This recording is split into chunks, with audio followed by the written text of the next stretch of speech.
Welcome back to another episode of What Are You Made Of with your boy, the unstoppable Mike C-Roc. I'm here in the house today with my friend Judi Fox. Can't wait to introduce her. But before I do that, I want to thank you for listening. Thank you for your support of the What Are You Made Of movement, the Rocket Fuel book. If you haven't got a copy, go to mikecroc.com/book. Go get a copy. There's also the Kindle version has just been added. So if you like to read on Kindle, go do that. I'm a hard copy book kind of guy. And also eventually I will get the audio out to you, but I'm not ready to do that yet. But anyway, go buy a copy, become unstoppable. Today we have Judi Fox with us. She's generated over 5 million views on LinkedIn in the last 2 years and is listed as a top 10 LinkedIn coach for 2021 in Yahoo Finance. She is featured in Inc. magazine, CEO magazine, Vid Summit video, many others, and even Housing Wire, something on Housing Wire today she mentioned. So she's absolutely awesome. With over 18 years experience in business development and sales, Judi has developed the LinkedIn Business Accelerator method, and we will talk to her about that today, which helps her clients get over 1 million content views in 90 days. Wow. I can't wait to get into this. Judi, welcome to the show. Excited to be here.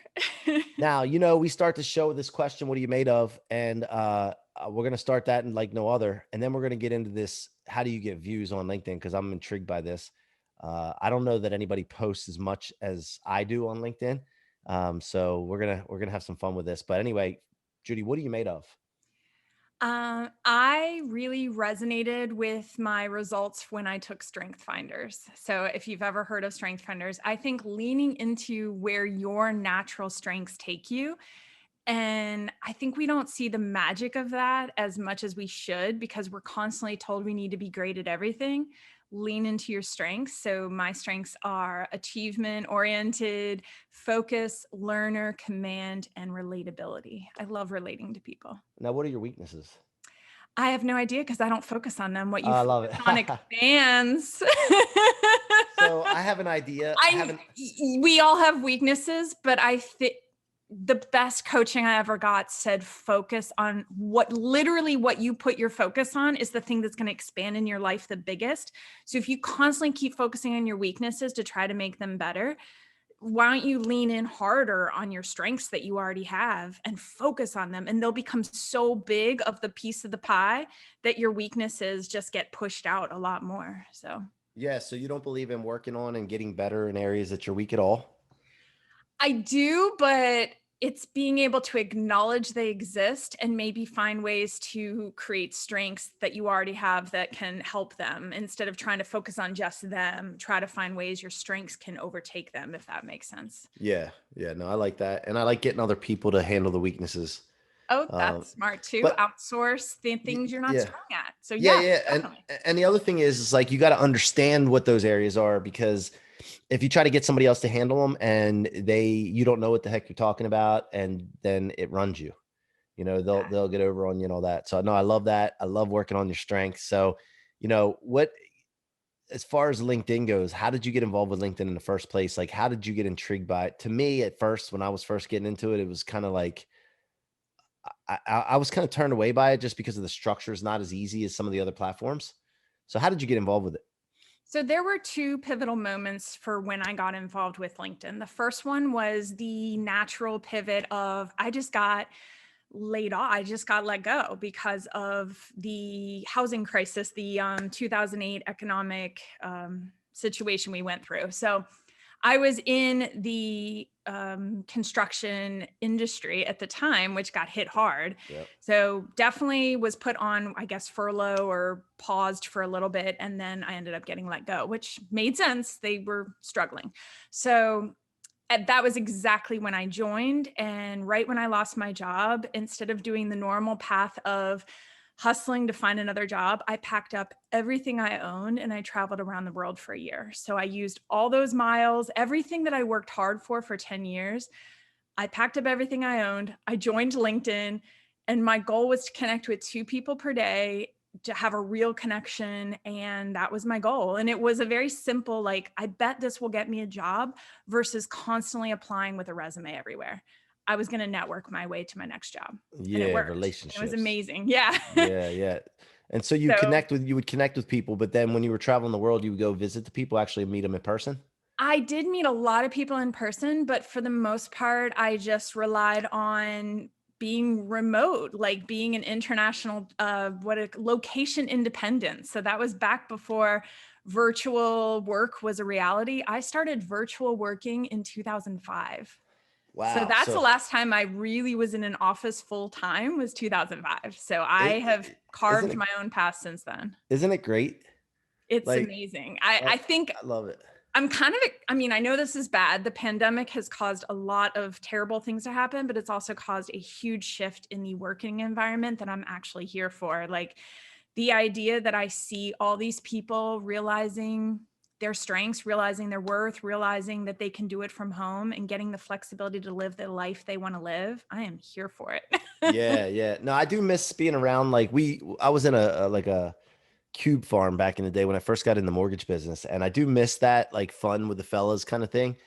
Because we had a group of guys, and it was kind of like college again or high school again, and we were all hanging out, and I miss that sometimes. But just being able to work from anywhere with the technology now, where you can just pop on, as long as you have Wi-Fi, it's like it's just phenomenal. And if I want to sit Yeah. out by the Imagine pool or back in whatever, 2005, 2008, yeah, traveling international, like the network to find a cafe, to find good internet, to find all the different things, and then network with people and realize I just didn't tell them where I was located. I had US contracts. I was doing gig work and freelance work back in the day before it became, I guess, part of what everyone sees as the next frontier. So and what kind of work were you doing though? What kind of gigs? environmental engineering type of work and sustainability work. Gotcha, gotcha. And then now So you're not doing that anymore, right? yeah, because so I used that experience to build my own company. And that's how I started networking and doing business development and sales using LinkedIn. Because I realized after that whole year of networking and getting my next job was business development and sales. So LinkedIn kind of naturally led to that because I was finally leaning into my strengths. Right. Instead of just sitting behind a desk, I was networking with people, which is my relatability, and I love learning about other people. So it was kind of all starting to make sense how I was naturally able to create business. So Yeah. the reason why my next part of LinkedIn was LinkedIn opened up the ability to upload video to LinkedIn. And then that's the next frontier of when I started becoming a content creator and hit millions of views on my content. So the very first viral piece I've had pieces get shared over 7,000 times. So that's a lot of shares. That's not just views, that's shares. Yeah. So Yeah. those are literally people that are getting access to their network, Yep. to the Yep. amount of growth you can have. And I was able to just turn around and say, I can do this for other people. This is something that's in my strengths housing, and I can just put it out to the world. So that's what I did. 2018 is when I did my last contract for environmental engineering, and I'm full-time into my LinkedIn Business Accelerator business. Love it. Now I'm gonna get more into that in a second, but growing up, like tell us about growing up. Like where'd you grow up? And are there any events that like really were turning points for you or that fuel you still to this day? Yes. So I definitely have events that fueled me. I have always been achievement oriented. So growing up, I was very self-motivated. I was a little bit of a rebel, but not in a bad way. Like I wanted to follow the rules, but like almost break them, but not exactly. Yeah, Like yeah. I was like, I want to be a good kid, but I kind of want to be unique. And it was this weird balance. So that's why Mhm. like somebody who would just pack up everything and travel around the world, it doesn't always fit the normal path, if that makes sense. So that's been my personality. But I think the biggest life-changing event for me was in 2014. I overnight, within 1 week, everything that I had worked for, I had a nice house, I had built my business at that point, an environmental consulting business, and I was a single mom overnight within 1 week. Like my whole life, moved back in with my parents. I called it like breaking my house and everything apart, and it all went to the studs, if that makes sense. How old were you when that happened? I was 38. 38? So yeah, Yeah. I'm 45 now. So I Well, you don't honestly, and I know people say this to make people feel good and all that, and you can feel good with this I'm comment, just but facing the light. I'm no, facing really, the sun. no, I thought you were like, I don't know, like the early 30s, honestly. I'm I have a youthful energy. That's Yeah, that's that's always awesome. been something people have said to me. I've always been told I look young, and I feel like that works for me and against me. I don't know if anyone listening right now can relate, but that is, it's an interesting situation. It plays in your favor in some moments, and then in some moments you have to work harder to convince people you know what you know. So, Yeah, yeah. Well, I have a funny story real quick. yeah. There's this guy, I think he was 82. He's my buddy's father-in-law, and he was single, and he would go out and mingle or whatever still. And he would tell the ladies that he was always 10 years younger. Mhm. Or no, I'm sorry. He would tell them that he was 10 years older. Oh, So that wow. he would always look younger than his age. So he'd be like, so if he was like 62, he would tell people he's 72. He's 72, he'd tell people Nice. he's 82, and they'd be like, wow, look at you. So He always uh, wanted the compliments. yeah, yeah, yeah. So and he would always do that with the ladies because he was single and mingling, and he would say, yeah, I'm 82, and they're like, what? So yeah, that was funny. Anyway, Well, um, I want to say that because of what I went through, because of that situation, and I don't always talk about exactly what happened, but it was very sudden, very shocking, very overnight type of situation where you just lose everything. Like, you just lose it all. Like, I still had money in my bank account, which I'm extremely grateful for. I still had some of the furniture and everything that I had worked for, but it was definitely an overnight, immediately lost housing, immediately a complete loss of what I thought my future was going to be. Especially when you're married and you think it's all going to turn out one way, and then all of a sudden you find yourself not. yeah. So, Well, let's get a little deep here for a second, and yeah. you can share with what you want. I'm not going Oh, to be, yeah. whatever. But anytime something like that happens, most people will go to blaming. What I've done in my life, and it's changed everything for me. No matter what happens, no matter what, anything.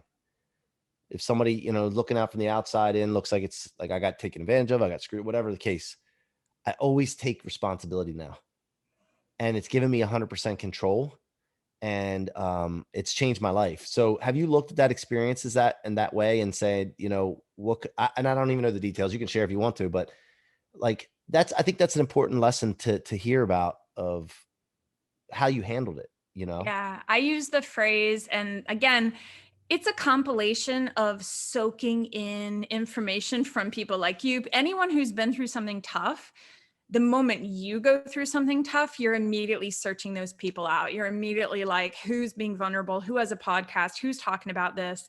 Because I need to hear that I'm going to be on the other side of it someday. Yeah. So, radical ownership is the phrase that I came across that I completely use today and I put in place in my own business and my own life. It's radical ownership. And I liked Love the it. word radical because it just felt like gives me goosebumps because it's like, it's kind of, can I cuss? Like, Yeah. it's Yeah. You can badass say whatever you ownership. want. Like, Yeah. That's not even a bad cuss, by the way. yeah. If you're gonna cuss, don't threaten it and not do it. No. No, Um, but the concept of that's how I think about my direct messages. That's how I think about my vacation. That's how I think about my business. I'm radically owning this. I'm not anymore just sitting around saying, and radical ownership could be I'm radically owning my downtime. I'm radically owning my online experience. I'm radically owning what I want to post and how I want to do it. I'm just radically owning my life. Like, it's yeah, I just, love it. yeah. So Eh, eh, definitely powerful what you just said, ownership Yeah, instead of, it reminds me of my word perversely unyielding. Like I always say, not just unyielding, perversely unyielding. You add that extra punch well, to it. punch. Yeah, yeah. So for So anyone listening, any type of phrasing you can come up with, that matters. Your brain is like that river of thinking. yeah, And that's why I have these phrases top of mind constantly. Things like what you focus on expands. That's one of the number one things I learned from somebody I hired to do what I call relationship coaching. Because it wasn't just, I want to get another relationship. I wanted to make sure all of my relationships were healthy because I started to realize what I was doing was I potentially was ignoring red flags. I saw them, I could notice them, but I wanted to ignore them because I liked living the rosy life. There's a little bit of too much positivity where you have to notice that this is not okay and you have to stand up for it, and that's still valuable and it's not negative, if that makes sense. yeah, yeah. No, it does a lot. And I always look at the responsibility thing as like a life-changing thing for me. But when you're in an adversity, like you said, you just need hope. You Yeah. need, like you said, and I talk about that all the time. Like when you're in the close proximity to an adversity, there's very little light at the end of the tunnel, confusion, chaos, you feel alone, and definitely getting in around other people in proximity or just hearing some other people helps lift you up. Once you get that though, you understand, and proactively you can understand that you can take anything that comes your way in the future and understand that, hey, this is not going to stop me. Look what I've made things, made it through. That's why I talk about what are you made of all the time. I ask myself that question, like, what are you made of? Look at all the stuff you've been through. Look at all the negative, broken people you were around and you still got to where you are today. Give me more of it. You know what I mean? So that's phenomenal. So let's talk about LinkedIn more. What is the secret sauce? I mean, I post things. I post just text. I post videos, some pictures, but I don't think I've gone viral yet. What was the secret to going viral? Well, there's many kind of, I don't know what to call them, secrets, but the biggest thing I come back to, and this is probably why I think it's one of the reasons why my business does well when I work with people, is I'm able to remove myself from the post and look at it from the audience and make that relatable. So the number one thing I'll tell you is you have to think about why and how they can like it to make themselves look smart. So other people are literally scrolling on LinkedIn and they really only want to engage in things they feel super confident that if their boss saw them like it, their coworker Yeah. saw them engage with it, it would reflect well on them. So that's part of the secret sauce. I mean, there's probably other things you can do, but if you nail that concept, the idea that they are thinking about themselves, we're literally selfish creatures when we're scrolling on social media. We want to support our friends. We want to congratulate people. We want to also then make ourselves look smart. So we don't want to Yeah. consume content on LinkedIn. Specifically, we're nervous about our job prospects, our networking, and we want it to serve us. So if you serve them with content that's just immediately makes them feel safe, they can like it, they can engage, they can comment, and they know for a fact you are a trustworthy communication partner. Yeah. I mean, it's different than other social media platforms because they are concerned, like you said, with their job, their employer, networking. So I never looked at it that way. I guess Yeah. it makes sense though. I mean, it's totally clear. And it So what? has to be easy for their boss. They have to think in their head how easy is for my boss to figure out that what I liked is okay. Yeah, yeah, So the easier you make it, and it's just that's why the simplicity in writing. Sometimes you might see posts that are super simple, and you're like, "How did that go viral?" That's part of the reason why, because it was written in a simple format in a way that they know for a fact their boss is never going to get upset that they liked it. gotcha, gotcha. What was the thing that went viral for you for the first time?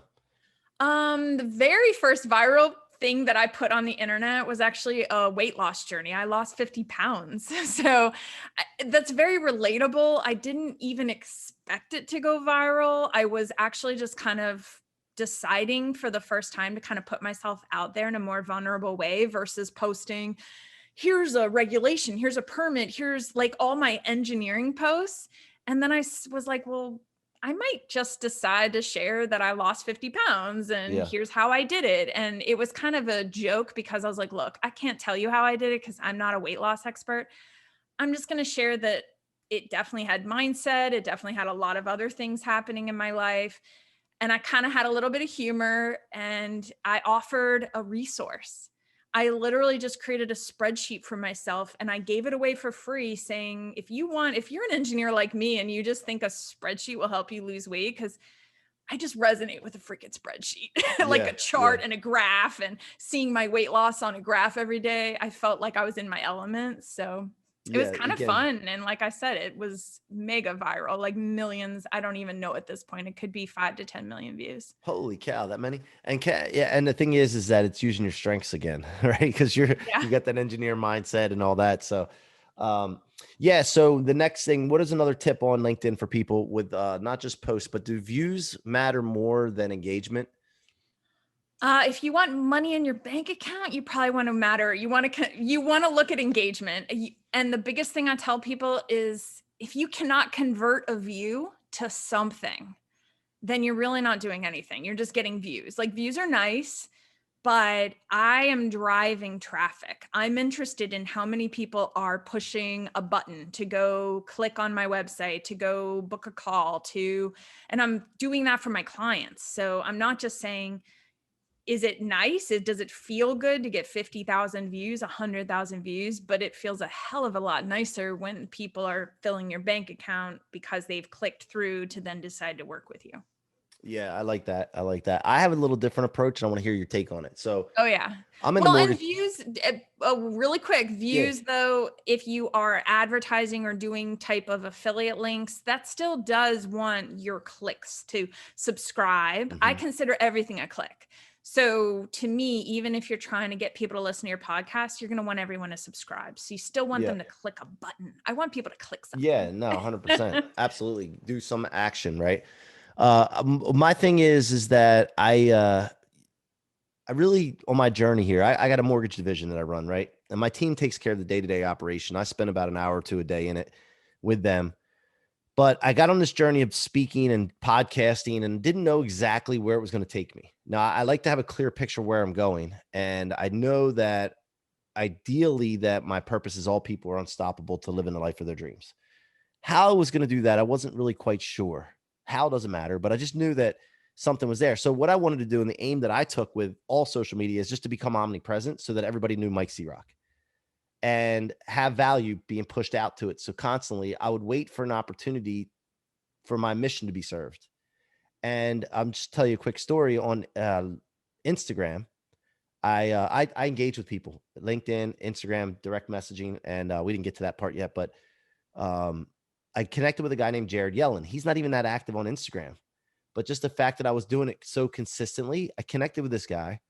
He's an awesome friend now, a business partner now, and we're starting, a tech company together. And I would have never did that if I wasn't known, because when I'm on there all the time, posting content all the time, not necessarily having calls to action at the time, but just the fact that the perception of you being on there and putting so much value, and people really know that you're legit. If you're putting content 2 or 3 pieces out a day, it's hard not to be yourself. Mhm. And so my take on it was, and it might not be the best route for everybody, but mine was just to pump out so much content and engage with people through direct messaging that I thought would, align well with me. And something, it just takes one relationship to change your life. And that's what happened to me. Now, I don't know. And again, there's some big things happening behind the scenes now that just blow people's minds once I share this information with everybody. But I'm a firm believer in it now, that set your mind to what you want out of life and then just, get known, period. So I took a different route. I didn't really have a product at the time. I wasn't pushing the mortgage business out on social media because I was going in a different direction. But talk about DMs and messaging on LinkedIn. Like, how do you use that effectively? Well, I was going to say the biggest takeaway I get is exactly what I tell people: don't post and ghost. Yeah. So that's, again, focusing on what you don't do. What you do is you engage. And if you're going to post constantly, but be zero engagement back with people. Now, I do believe you can take breaks, because there's been times that I just, especially during the last, 2020, 2021, it all merges together during the pandemic. I've had a, back and forth over how much I can engage back and forth with people one-on-one individually.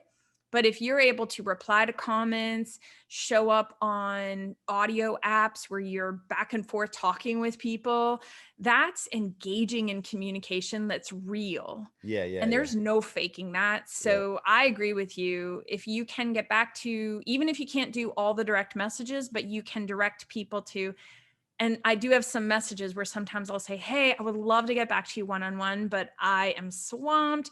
If you want to hang out with me, I'll be on Clubhouse. I'll Right. be That's on good. this Yeah. audio app at this time, and come up on stage and let's talk.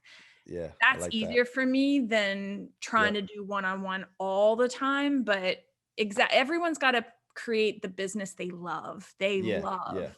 So there's So. no one set way. You can give people tips on ideas on how things work, but you got to also shape it for the person, the client, right? Yeah, exactly. And so I do one-on-one calls. I do plenty of direct messages, but like I said, Just depends. Like, you saying you're omnipresent, the number one thing you were doing is building trust with getting back to people and having real conversations. Yeah. So, Yeah. and I agree. You posting like that without ghosting is powerful. Yeah. Yeah. All right. I love it, Judi. Thank you for that You nailed reinforcement. it. Thank you. I tell So people, don't post if you're never going to get back to anybody. If you're not going to reply right. to anyone's It's comments, a waste. exactly. You got to reply to people, at least to a certain degree. Maybe you can't do 100% reply, but you could do 50% or 1% more the next day. Right, right. Well, Judi, listen, I'm going to assume that the best way to engage with you is on LinkedIn, but you tell me, what's the best way for my audience to engage with you before I ask the final question? My favorite platforms right now are LinkedIn, and I have to give Clubhouse a shout out because it's been a way to have like literal talk to everybody and have big conversations that move the needle for people. And I love it. It's a great way to engage without doing it constantly one-on-one. Everyone can listen to your public comment. That's how we met, right? Yeah, yeah. It's Clubhouse. So Yep. yes, Yep. I love Love it. it. Love it. All right. Final question. Rocket fuel law.